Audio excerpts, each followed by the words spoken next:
Ngano nga ang adlaw masanag kaysa bulan? Dugay na, kaniadto adunay nagpuyo nga usa, kaengkanto nga adunay duha, kamatahom nga mga anak nga babaye. Si Araw, ang kamagulangang anak nga babaye, buotan kaayo og may buotan nga kinaiya, apan si Buwan, dili sama sa iyang igsuong babaye. Masupilon, mapintas, ug mapintas. Kanunay siyang mangitag sayop ni Araw.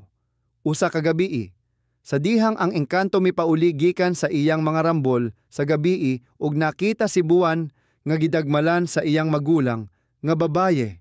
Nangayo siyag tabang sa Dios batok sa iyang masupilon nga anak nga babaye.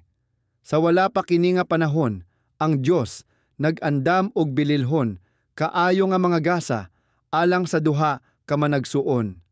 Kini nga mga gasa maoy duha ka dagkong diamante nga makapadan-ag sa tibuok universo. Sa dihang nadungog sa Dios ang pag-ampo sa diwata, nanaog siya sa yuta nga nagtakuban nga makililimos. Sapagkat on sa iyang kaugalingon kung unsa kadaotan ang buot ni Buwan, ug unsa katamis ug kabuotan sa kasing-kasing si Araw. Gihatag sa Dios sa magulang nga babaye ang iyang brilyante isip ganti. Nasuko pag-ayo si Buwan niining paboritismo sa bahin sa labing gamhanan. Busa miadto siya sa langit nung gingharian ug gikawat ang usa sa mga diamante sa Dios.